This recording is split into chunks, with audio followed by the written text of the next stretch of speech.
Sadiq on LBC. I'm here for the next 30 minutes, or probably 45 minutes the way James O'Brien behaves, taking your calls. This is your chance to put any question you like to me, the Mayor of London, and I'll do my best to answer. So the numbers for you to get your questions on air are 0345 6060973, or you can email sadiq@lbc.co.uk, or you can text on 84850. Don't forget, you can also watch Speak to Sadiq on the website lbc.co.uk or live on your LBC Facebook page. So, straight to the first call, and it's, I think, Leslie in Dulwich. Good morning, Leslie. Good morning. How you doing? You right? Yeah, very well, thank you. Yourself? Not bad at all. What's your question, Leslie? Right, so wanted to find out your opinion. Do you actually think that drill music and gang violence have a relation? Do you think drill music actually incites gang violence? Well, Leslie, I'm not a prude, and I'm not one for banning certain genres of music. And the vast majority of young people and those involved in, drill music and music generally are lawful, and they're a credit to themselves and their families and London. But I've seen evidence shown to me by the police and others of examples of individuals, some are members of criminal gangs, using drill music and social media, Snapchat, YouTube, to glorify violence, to incite others to commit acts of violence, and to taunt other gang members. And there's a case taking place today where a number of individuals, members of a criminal gang, are being sentenced in an example where they used drill music to glorify violence. And my concern is this, Leslie. The police know of examples where drill music has been used to glorify violence, incite others to commit acts of violence. And when they speak to YouTube, Google and others, they're not quick enough to take these things down from the internet. I think there's a responsibility on social media companies to do more. But I wouldn't want you to believe, Leslie, that the only reason for the increase in serious violent crime is drill music or gang violence. A lot of the serious violent crime has nothing to do with drill music. A lot of the increase in serious violent crime has nothing to do with gangs. So it will be proportionate in our response, but I'm afraid there is a link in some instances of drill music, criminal gangs. That. I mean, because my thinking is those artists who make drill music are actually gang members first before they're artists. I think they're gang members, and whether they made music or not, they were still being gangs. And I think that's as a result of not enough activities for them to do outside college or outside school. The music is just probably they've just got a general love of music, and the only thing they can think about is the glorification of violence. But I don't think, a lot of people do think drill music actually influences actions, and I really don't think so. Okay. I think gangsters are always going to be gangsters. There's nothing to do with music. Well, can I say this? Look, firstly, I don't think all people who are members of gangs are involved in criminality. And when you speak to young people, what really annoys them is simply because they're with a group of their friends, they're labelled a gang. Gangs per se aren't criminal. It's criminal gangs we've got to bear down on. And drill music per se isn't bad, but some drill music is bad. And so what I'm saying is we should be responsible, making sure that we say to social media companies, take down these videos that are inciting violence, glorifying violence. But also we should be saying to young people, you're right, we believe in you, we're going to invest in you. And that's why I announced recently, Leslie, record sums of money, £45 million, to give young people diversionary things to do. It could be sports, it could be going to do recordings in studios, it could be getting involved in other activities to make sure they realise there is a route away from criminal gangs or drill music that can glorify violence. The gang being sentenced today for conspiracy to commit violent disorder. Yeah. The drill videos are not the crime. They were found in possession of an arsenal of unpleasant weapons, and police, the prosecutor, they pleaded guilty. So conspiracy to commit violent crime is not contained within the music. I always reach for slightly odd and possibly slightly pretentious parallels here. If you remind yourself of that famous soliloquy in King Henry V, once more unto the breach, you're talking about the blast of war blows in our ears, imitate the action of the tiger, stiffen the sinews, summon up the blood, disguise fair nature with hard-favoured rage, you shore up the walls with the English dead. I mean, this glorifies violence. So if you're going to start trying to legislate against the glorification of violence, you're probably going to have to ban Homer. Big difference. When Shakespeare wrote Henry V, he didn't have social media. The amplification of the hatred now is what's different. But how do you tell someone who is bigging themselves up as opposed to someone who's making a specific threat to a specific individual. And that's the distinction we have to make, because we've got to really respect the fact we've got freedom of speech, but also we've got to respect the fact that actually lives have been lost, people have been hurt because of the glorification of violence. And this includes taunts, by the way. So people are using drill music to taunt rival gangs, to lead to more fights taking place and more stabbings. And what we've got to be careful about is we don't say, for example, all drill music or grime music or garage music or rap music should be banned. I'm not suggesting that. What I am saying, though, is we now have examples of the amplification of hatred and incitement because of the medium of social media. Drill music per se, most of the time, is not at all unlawful or illegal, but when it's glorifying violence, inciting hatred, being amplified on social media, it's a problem. And the other point to make, of course, Cressida Dick, speaking to Nick Ferrari last week, pointed out that if most of us received a threat to our lives, we would go to the police and expect the police to act upon it. But a lot of these people, the last thing they're ever going to do is go to the police, even though they may have been in receipt of a specific and plausible threat to their safety. It's worse than that. We often are dealing with the victims of crime, people who've been stabbed multiple times, who aren't willing to speak to the police, even though they've been the victims and almost lost their lives for a number of reasons. They're worried about personal safety. They think they're more likely to get justice by themselves than relying upon the police. And a whole host of reasons. So we've got to make sure the public has confidence in the police. That's why the Commissioner and the police service are working incredibly hard to try and give Londoners the confidence in the police so they can report things to the police, they can be witnesses, they can provide intelligence. And even, I say this to the victims of crime who've suffered horrific injuries, please, please, please cooperate with the police so we can put behind bars those responsible for the attacks on you that lead to you suffering these injuries. We'll take another question in a moment, which I think will address policing. Before that, would you mind addressing people directly who think that you bear personal responsibility for the huge surge in knife crime and violence on the streets of the city where you are mayor? I'm the mayor of London. I'm the Police and Crime Commissioner. I accept responsibility for what happens in our city. Security is the biggest concern that I have. It's the one thing that keeps me up at night time, whether it's terrorism threats, whether it's the surge in serious violent crime. But I'm not going to apologise for explaining the context. We've seen across the country an increase in serious violent crime. This weekend in Ipswich, a 17-year-old child lost his life because of a stabbing. We've seen in Liverpool, in Cardiff, in Manchester, shootings in daylight hours where teenagers have lost their lives. And over the course of the last 3-4 years, we've seen an increase in violent crime across our country. And I've been making the point since I first became mayor, these are national problems that demand national solutions. And you know what? Whether it's the Commissioner, whether it's Chief Constables, whether it's senior Home Office civil servants, all of us, except for the government now, accept there's a link between cutting police resources and the increase in serious violent crime. That's not the sole reason, by the way, not the sole reason, but there's a link. But we're doing what we can. So in London, for example, for the first time ever, we've diverted funds away raised through business rates to fund more police. I've increased council tax precept for the last 2 years, not done in the previous 8 years, to pay for additional police resources, but also, as Leslie was alluding to invest more in young people. The police are using the additional powers they have.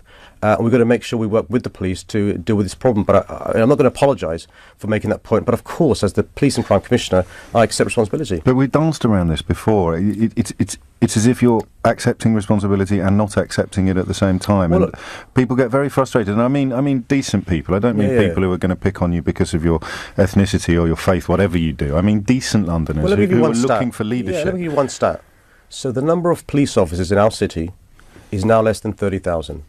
The last time we had this few police officers was 2003. Now, almost 80% of the Met Police funding comes from the government. Now, we can dance around about, what proportion of the responsibility is mine versus the government, but you can't escape the fact we have fewer police officers now doing more work than they were in 2003. Let me tell you the real worry I have is we have fewer police officers, and what they're doing is cancelling their rest days, and they've got to cancel rest days if asked to do so, working overtime, they're overstretched than the resource, and it's not sustainable. That's why I'm saying the government must reverse these cuts. At the same time, though, we're doing what we can. So last year, council tax was raised by more than 5%, maximum allowed to do.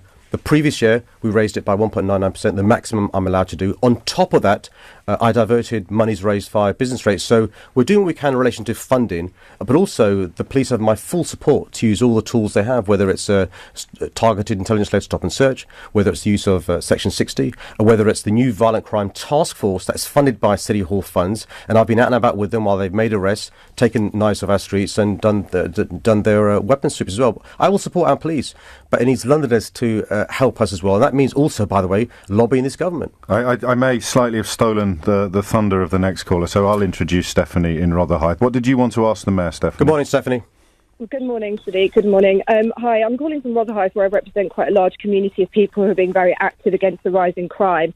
In 2 weeks, we're going to be holding a safety march through the area. They've even got community dog walking early morning patrols.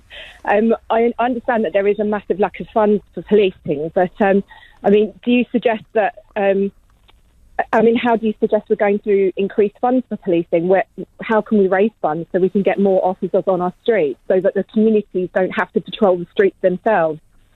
Well, Stephanie, firstly, thank you for being a good citizen and for the work you're doing to try and bear down on the issue of the rising crime that is affecting communities like Rotherhithe and other communities across our city. I've had other good examples of communities helping the police. So, for example, I was recently in Redbridge, where the communities there have set up WhatsApp groups to report suspicious behaviour. They had a spike in burglaries, and that's led to, by the way, their cooperation with the police, a reduction in burglary, and the police have an operation there to target a small number of people committing a large number of burglaries. The biggest thing we can do is to provide the police with intelligence, Stephanie. So we police by consent. And if you see anything that's a criminal act taking place, ring 999. But you can also ring anonymously Crime Stoppers on 0800 555 111 if it's not an emergency, at 101. So we've got to provide the police with intelligence so they can do their job. It's really, really important, including suspicious behaviour, people who you know are involved in criminality. One of the things that's happened, Stephanie, over the last few years is because we've lost neighbourhood policing, that function was done by them. You'll remember the Bobbies and the Beat, three community support officers, 2 police officers, 1 sergeant in every ward in London. I've restored 1 dedicated ward officer on top of the 1 police officer and 1 CSO, but we need to do much more. To answer your question shortly, you can continue to lobby the government, as I'm trying to do, to reverse their cuts made on What does that policing. look like? What does lobbying the government look like? Because I'm conscious of a slight Groundhog Day air to our time together now. Well, let me give you an example. Because I hear these phrases, and I take them in good faith, but nothing's changing. Well, let me give you you an example, Stephanie. Let me give you an example of success. So for 2 years I've been banging on about this is a national problem that demands a national solution. And to give Amber Rudd credit, before she resigned, a month before she resigned, she accepted my point because I was lobbying the government. This is a national problem. And so she published a serious violent crime strategy. I may disagree with what's in the strategy, but the fact is they've realised there's a national problem that demands national solutions. And so, we all know from being active citizens, Stephanie, what lobbying means. It means writing to your MP. It means writing to the government. It means putting pressure on them. It means phoning into programmes like this to make sure the government understands that it's not acceptable for these cuts to be made to our city. In the meantime, Stephanie, the good and bad news is I've raised taxes, the maximum I'm allowed to do, to pay for police officers. It won't fill the massive hole left by the government, but we're doing our bit. But the final part you can do to help, Stephanie, is the work you're doing to work with young people to divert them away from crime, to get mums, dads and elders involved in keeping our children safe, but also making sure that young people have constructive things to do rather than thinking it's okay to pick up a knife, okay to join a criminal gang, or okay to get involved in criminality. Okay. What more, Stephanie, do you think? What more do you think that I could be doing as your mayor? Don't hold back, Stephanie. Okay. I lived in Hackney a few years ago, where crime got very, very, very bad. And one of the locals mentioned that the army came in and cracked down on the area because gun shooting was a weekly issue in that area. I mean, what about putting plainclothes army soldiers on our streets if you're so underfunded with police? So on the issue of the army, so we do have a protocol in place. If there is a terrorist attack on our city, we can use the army to backfill some of the buildings that armed police protect. That protocol doesn't exist, and it's a national government issue. It doesn't exist for non-terrorist related crime. What we've done, though, Stephanie, since I became mayor, is we've increased the number of armed response officers and armed response units. And you'll be aware, I'm sure, we recently had a situation where we commemorated a year on from the horrible terror attack on London Bridge. And London Bridge is an example where our armed officers, because of the increased investment, were able to respond to the attack in less than 8 minutes because we've got additional armed response officers and armed response vehicles. So I have invested in armed response vehicles and armed response officers. But again, the bad news is, Stephanie, and the Police Federation would make this point for me, the number of armed response officers lost since 2010 because of government cuts still hasn't been replaced by the additional ones that we've added in there. But all options are considered, but you'll appreciate, Stephanie, I think nobody would want, armed officers from the army walking the streets of London. But we're looking at all options in relation to making sure we've got the right number of armed officers in our city. Roughly speaking, how many do you want? Put a number on it. What would you, here's the thing, right? What number would involve you not being able to pass the buck to central government on this? If you had 35,000, 40,000, 50,000, you could say, right, this is all me now. New York has a smaller population than us, but New York has 36,000 police officers plus 8,000 additional staff to help them. I'm not suggesting that the government's going to give us 36,000 officers, but we had 32,000 officers in the recent past. So how many do you want? What would be your ideal case scenario? 36,000 would be the ideal scenario, but if we got any increase from the government would be welcome. Let's move on. Okay, thank you, Sophie. Thank you for your call, and by the way, thank you for the work you're doing in Rotherhithe. The next caller is from Redbridge. Actually, I mentioned Redbridge. It's Abbas from Redbridge. Good morning, Abbas. Hi there, good morning, Sadiq.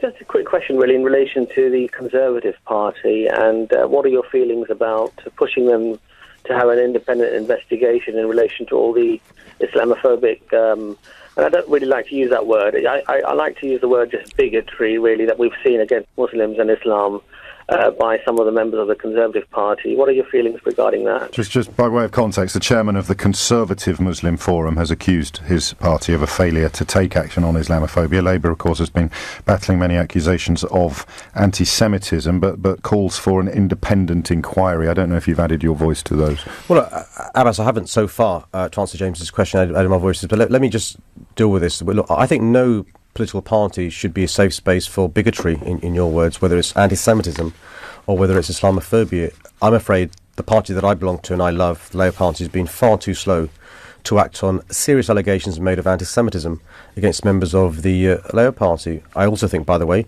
the Conservative Party have been far too slow to act on allegations of Islamophobia in the Conservative Party, and you will be aware we can criticise him for a variety of things, but to give the leader of the Labour Party credit, he did order an inquiry into anti-Semitism in the Labour Party. My criticism has been that the Labour Party has been too slow to act on the recommendations made by that, and I think the Conservative Party, should look into the concerns made. And by the way, these aren't concerns just made by the Muslim Council of Britain. These are concerns made by the Conservative Muslim Forum. These are concerns raised by the former chairwoman of the Conservative Party. And by the way, look, the reality is in the Labour Party there are senior members of our party who are Jewish. That doesn't mean that there's no anti-Semitism in our party. Similarly, the fact that there happen to be senior members of the Tory party who are Muslim or of Muslim heritage shouldn't mean there can't be Islamophobia in the Tory party. And I think any party that wants to lead our country, represent our country, should make sure there is no safe space for any bigotry in their party. As a Muslim, really, the worry that we have is perhaps often not so much for ourselves, but for our children, because the way things are going and the way things are escalating and the comfort that these people actually have in saying the sort of ridiculous things that they say. I mean, Mike Payne, for example, who shared a tweet about Muslims as being parasites and breeding like rabbits. These sort of statements do not result in a harmonious society or a society where people treat each other with dignity and respect. They often are fodder for the far right, for people who want to perhaps not just say the odd harsh words to a woman or a man walking down the street or a child walking down the street, but take things further. And I just don't think that bigotry in today's day and age, whether it's against Jews or Muslims or Christians or atheists or anybody else for that matter, whether it's homosexuals or whatever, should be tolerated. And I would hope that you would do a lot more in perhaps highlighting this issue, speaking about it, and insisting that there is an investigation, just as there was, quite rightly so, an investigation, and there should be, within the Labour Party. Why don't you just call for one? Why don't you just add your voice to calls for? I think I just did in the answer. Just question. Because I see some of the stuff that gets sent into this studio whenever you're here. You are probably in receipt of more anti-Muslim prejudice and bigotry than anybody else in the country, and yet you do. I think Abbas, I don't want to put words into his mouth, but I think he senses or fears that you might be too relaxed about it. I think Abbas has explained the reasons why I'm reluctant to do so in relation to me. Let me see why. Because, look, young people like Abbas's children, his nephews and nieces, young people across the country, fairly or unfairly, look upon me as a role model. And if I was to talk about all the experiences that I've had today, let alone during my mayoral campaign, my worry is young people of a certain background will think, you know what, I'm not going to get involved in politics, because if I put my head above the parapet, I'll get the sort of stuff that Sadiq Khan gets. And I think, Abbas, the thing is this: we can't win. When we do get involved in mainstream politics and civic society, we get the sort of vile stuff that James is alluding to. And when we don't, we're accused of living in silo communities and not being mainstream and not being integrated. And so that's why it's really important, James, for people like me, who have the privilege of being the Mayor of London, demonstrate what a wonderful city and country we are, notwithstanding the exception of these individuals who amplify messages of hate. But also, Abbas, there are people who are seeking to drive wedges between us and try and divide our communities. And so whenever I can, Abbas, I hope even you'd accept that I try and amplify pluralism, diversity, the strengths of London. I'm the Mayor who has great pride in breaking my fast during the month of Ramadan with the Chief Rabbi, with the new Bishop of London, with Cardinal Vincent Nichols, in previous years with Archbishop of Canterbury. And I'll carry on doing my bit to make sure we demystify the myths about our faith, but also educate others that actually Islam is nothing to be scared of. And I hope the Conservative Party do investigate these serious allegations of Islamophobia in their party, and there should be no safe space for bigotry, for hatred, for anti-Semitism, for Islamophobia in any political party, let alone in society. But very briefly, Abbas, how do you respond to that suggestion from the Mayor that he has a sort of role model responsibility to encourage more people from backgrounds like yours to go into politics, and that revealing, albeit that you could just glance at the LBC Facebook page to get a fairly reliable flavour of how vile a lot of this stuff is, but it would put people off following his path? And I know that you, I think, attempted politics as well in the past. Do you have any sympathy for that explanation? Yes and no. I mean, the politician's answer, Abbas. I'm a fan of Sadiq, but I just think that... Well, you saw office as a Conservative, I think, back in the day. No. Forgive me, I've got you mixed up with someone else. Carry on. No. I just feel that it's wonderful opening your fast, with rabbis and with priests, and I think a lot of us do try to engage with other people in the community as well in a similar way. But I think we need to speak out against what we see as an injustice.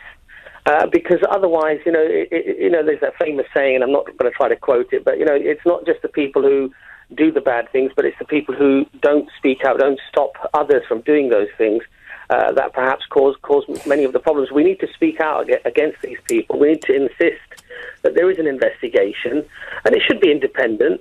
And people who do come out with statements and say things that are clearly fanning the flames of hatred in our society, creating division, creating massive problems in society, that they're taken to task about it. It's not freedom of speech or freedom of expression.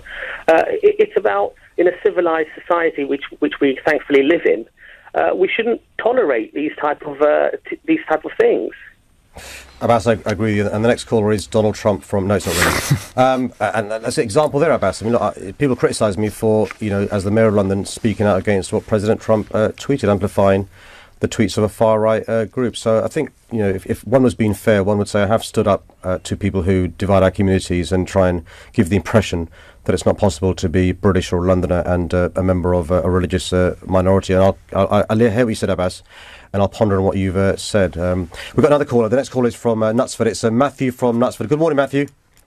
Morning, James. Morning, Sadiq. Hi. What's your question, Matthew? My question is, will you U-turn and get behind the third runway at Heathrow? Be another U-turn, wouldn't it? Just remind us, Sadiq Khan, of the history of your relationship with the third runway at Heathrow. Let me first answer it's like something out of EastEnders. Let me first answer the caller's question, James O'Brien. Matthew, the answer is no. And let me explain to you why. And let me tell you why James is being mischievous, what he means by that, for those callers who haven't been following this Heathrow debacle. So I accept the case, Matthew, that there is a need for increased air flight capacity in this part of the country, in the southeast of the London. That is still my position. It was my position in 2009, my position in 2016, and my position now. I'm really concerned, though, about air quality in London. I'm really concerned about the number of premature deaths, the children with underdeveloped lungs, adults with problems from dementia to heart disease to asthma. I'm also concerned about noise pollution concerns. And I'm also concerned about the problem this would cause to public transport links to Heathrow Airport. But there is a solution, Matthew.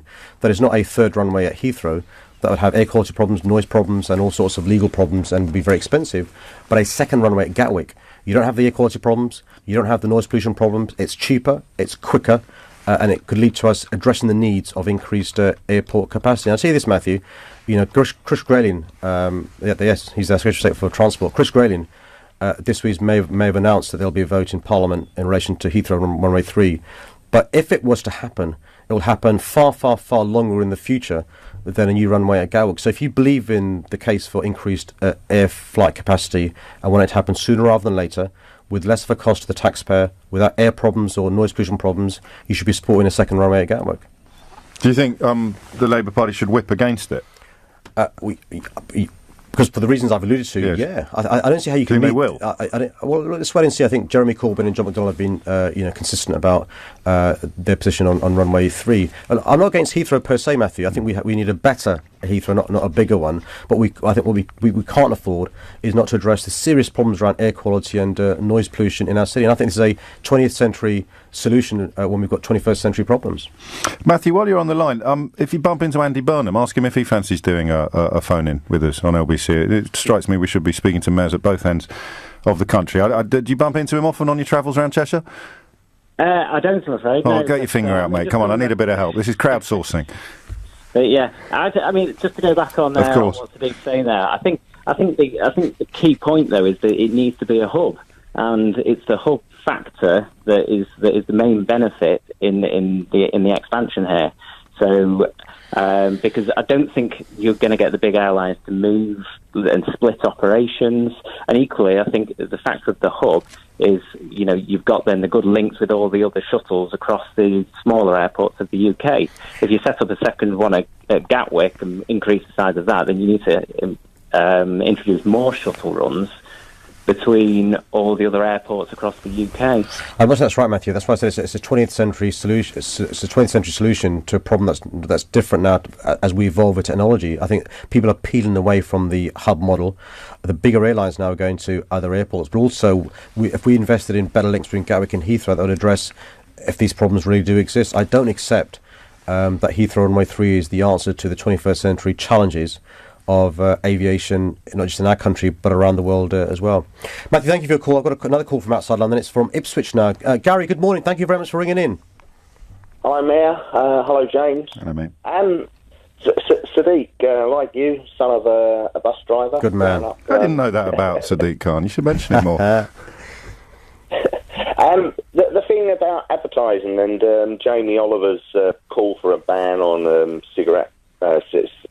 cereal boxes with Tony the Tiger and things like that. Do you agree with all that? Well, can I speak? Can I confess, Gary? We in City Hall have been working closely with Jamie Oliver on a number of initiatives. We can't accede to all the requests he had, but I give him huge credit for the campaigning that he does. One of the things that I was shocked to read was the fact that 4 out of 10 Londoners aged 10 or 11 are obese or overweight. And the figure's not dissimilar for the rest of the country, Gary. Now, if you're obese or overweight as a child, you're more likely to be obese or overweight as an adult, which leads to all sorts of health problems.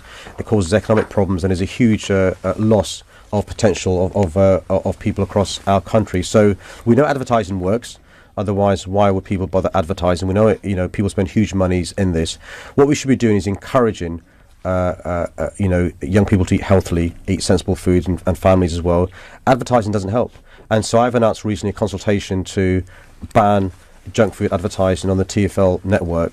And I think we should be looking at ending advertising for junk food before the watershed at 9.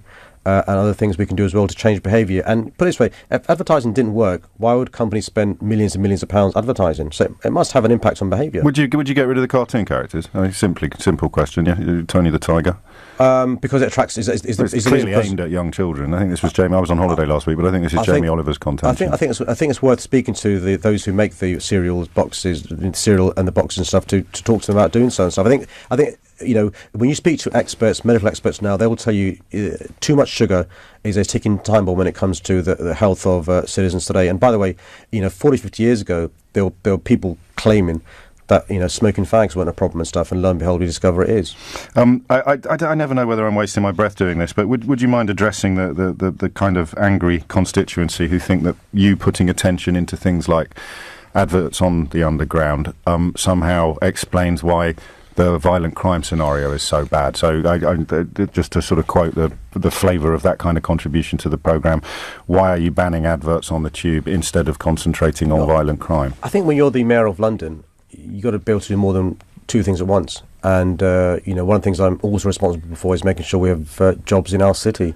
I've got to make sure we have a decent public transport system. I've got to make sure we've got a ticking time bomb when it comes to the health of Londoners. Each day in London, there are 2 deaths or serious injuries caused on our roads. And so, of course, crime is a big issue. It's my number one priority, security of our city. And we do focus a lot of time on that. I'm meeting again today. The Commissioner of the Met Police, I meet with her regularly and her senior team, and we spent a lot of time dealing with this issue. But I think, it's got to be possible for politicians, whether you're the Mayor, the Prime Minister, or other politicians in high-profile roles, to do more than one thing at a time. And the good news is, James, unlike the government, who seem to be in paralysis because of dealing with one issue of Brexit, I think it's possible for me as the Mayor to deal with more than one issue at a time. Gary, do you have any ideas? What about being proactive with the local swimming baths and giving the children free passes for things like that? Yeah, Gary. And sort of dealing with the big fitness companies, talking to Duncan Bannatyne, David Lloyd fitness centres, and seeing if they will take reduced rates children at certain sort of times and whatever.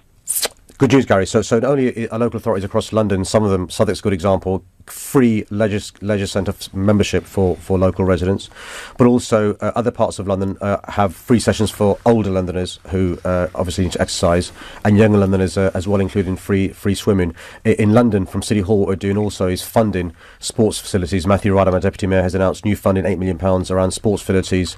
I've announced, as part of the Young Londoners Fund, money to pay for coaches and hiring halls. It could be punching bags or footballs and stuff to get young people active. The Daily Mile initiative, where running a mile, a young person in schools, is a very, very cheap way, Gary, of young people doing exercise in their schools. And as part of my health inequality strategy, we're trying to encourage more schools to do that as part of the curriculum. But also, by the way, Gary, also making sure nurseries and schools who do provide school meals provide healthy school meals as well. There's no one single thing. There's no silver bullet. Banning junk food advertising by itself is not going to solve this, or getting rid of the tiger on cereal boxes is not going to get rid of this. It's a holistic approach towards dealing with this massive issue we have, which is obese and overweight people across the country. Gary, thank you very much for your call. I think I've got another call, James. Is that right? Somebody from Tower Hamlets. It's Gabrielle from Tower Hamlets. Good morning, Gabrielle. Good morning, James, and good morning to you too, Sadiq. My question is, what are your plans to prevent developers from shirking their responsibility to contribute to affordable housing in London? Gabriel, thank you for your question. So a number of things we're doing here. So just to explain what used to happen, previously a developer would do a number of things. One is they'd prepare what's called a viability report, which would say basically to a council, it's not viable for us to build affordable homes, and so we're not going to do it. And the second thing they would do is have what's called a Section 106 contract, Section 106 agreement with the council, and saying, in return for permission, we will do A, B and C once the development's finished. And those things very rarely happen. If they did happen, they didn't really address the issue of affordable housing that we're talking about. What I've done, Gabrielle, is we are changing at the moment the planning rules. And so I've published a draft London plan. I've also last week had taken through the Assembly my new housing strategy. And I've telegraphed to developers my expectations. The condition of you getting planning permission on big sites is you must provide at least 50% affordable housing. And by the way, I've ditched the dodgy definition of what an affordable home is. What is it now? So what it used to be, what it is now is either a home where you pay social rent, I think if that's council rent, Gabrielle, a home where you pay a London living rent, a third of average earnings, linked to earnings rather than market value of rent, and or the third one is shared ownership part by part rent. It used to be home costing £500,000 to buy, or 180% of market value, no link with earnings, and so it was out of reach. And what I've said, Gabrielle, is there is an exception. If you fast track the application and bring it quickly, I will allow you to build 35% genuine affordable homes if you do a fast-track process. And what I've also done, Gabrielle, is hired in City Hall a team of viability experts to test and check whether these reports the developers do are really true. And there are examples in the recent past where our viability experts have shown actually the developers can do far, far more. And if you don't do far, far more, you don't get permission. And that, I think, concludes our time together this month. James, good to see you. Thank you, everyone, for ringing in this month. I look forward to next month. But, of course, before then, James, you have a date at the O2. We do, on the 20... We're on the 28th of June, the State of London debate. It's a really good night. Londoners come along and ask me tough questions, and I think we'll have a couple of my deputy mayors there as well. And James O'Brien is allowed out from LBC to come along as well to be the taskmaster, the ringmaster, holds the ring. And it's a great night. James, I mean, it's really good questions, all sorts of things. It's a pleasure for me to do it because the passion and the robustness from the floor is strong. Tickets are free, aren't they? But you need to apply via lbc.co.uk at some point. Very soon I shall announce it. Before you go, do you think David Davis will still be in a job by tea time? I think he will. Whether he should or not is a different matter. I think. Listen, we're in paralysis. I think the government's got no idea what it wants to do. David Davis is our chief negotiator. I think, if he means what he says about red lines, I think the red lines have been breached, and I think he may have to go. But I'm not sure if he will, because I think Theresa May, it affects her position as Prime Minister, and she will do anything she can to keep him. And would you like to take this opportunity to pay public tribute to the outgoing editor of the Daily Mail, Paul Dacre? I think time's up. Thanks, James. It's 20:11.